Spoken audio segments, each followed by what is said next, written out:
Arriving late, we rested and then set off from the capital Colombo by train to Velikama. The train journey along the coast was incredible, lasting 5 hours and costing less than €2. LANKA is well known for its beautiful beaches, many of which are great for surfing.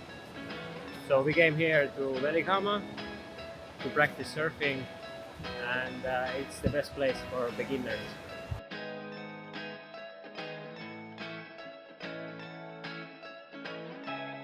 Velikama has a long, spacious beach, so even with many surfers around, everyone fits comfortably. As you can see, there are plenty of surfers and the waves are moderate. In the evening we visited Mirissa Beach for a full moon ceremony. Locals in traditional attire performed uniquely and half the traffic was closed, slowing the movement to the festivities. After sunset, the party continued on the streets as people headed to the beach to celebrate.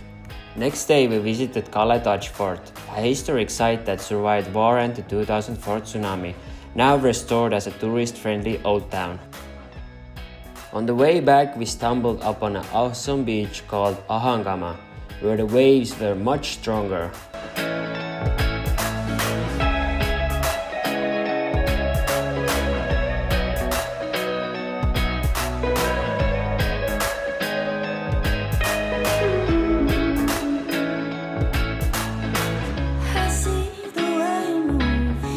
We mostly stayed in hostels during our adventure, averaging €10 per night. For example, in Velikama we stayed at Sugar Hostel, which had enough space for working or relaxing. Now we arrived to the city named Tangale. It took us with the bus 1.5 hours, and it was 10 times cheaper if you would go with tuk-tuk. Driving west from Tangale to Hiriketia, we discovered a fascinating spot called Blue Beach Island. It's connected by a peninsula with water flowing in from both sides of the beach.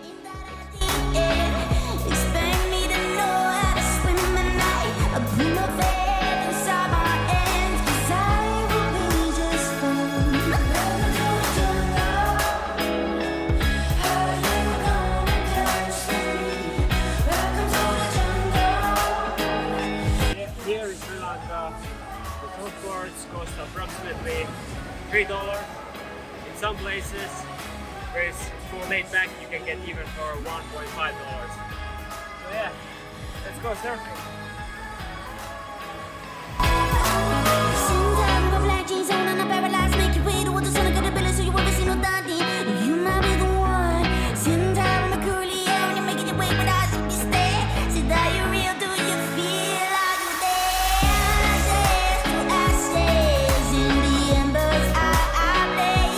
After a day of surfing, we ended the evening by visiting Silent Beach, a unique spot mostly surrounded by resorts but still open to everyone.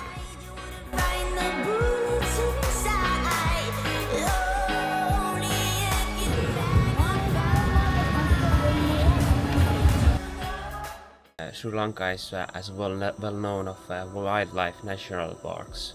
There is overall 26 national parks, and we are going now one of the famous ones, Yala National Park, where you can see even leopards and many more wildlife animals. So let's go. Our trip began at 5 a.m. after a drive of less than an hour from Tisamaharana. We waited for the gates to open and enter the national park for a safari.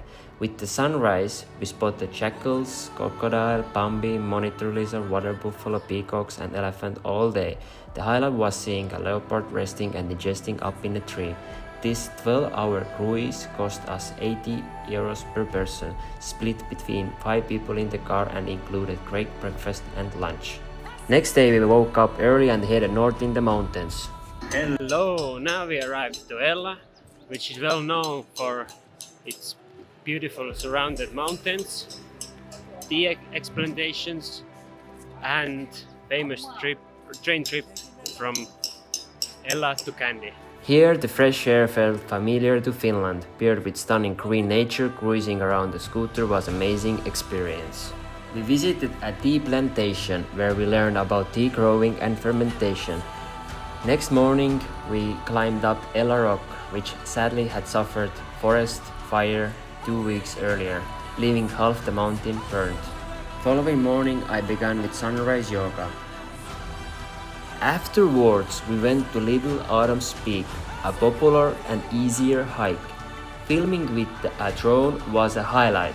The green hills of Little Adams Peak contrasted with the burned mountainside of Ella Peak opposite.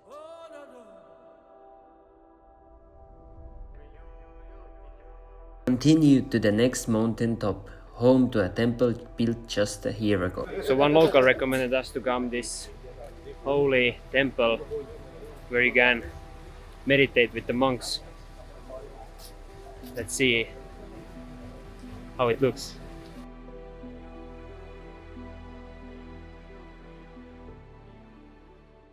By sunset, we reach another popular spot, Nine Arch Bridge, where the famous Candy Ella train passes through.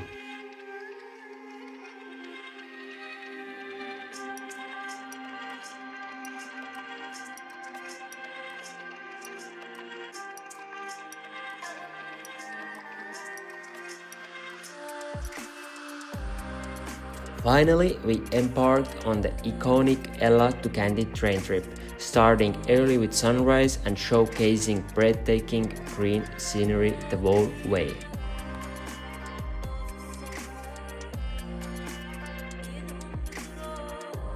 Just wow, that was the coolest and nicest train ride I ever had.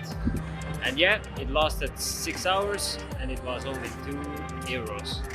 So cheapest, nicest, coolest, best ever.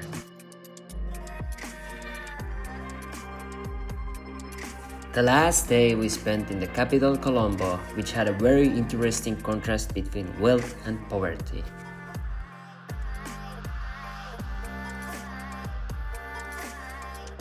Four reasons why I get in love with Sri Lanka. First of all, Sri Lanka people are smiling, they are friendly and really helpful. Second reason why I love Sri Lanka is the transport is super cheap. You can go with €1, €2 everywhere. Third reason why I love Sri Lanka is that it's full of amazing nature. And fourth reason why I love Sri Lanka, it's the food is natural, it's delicious and blissful. So this is the land of joy. Welcome to Sri Lanka.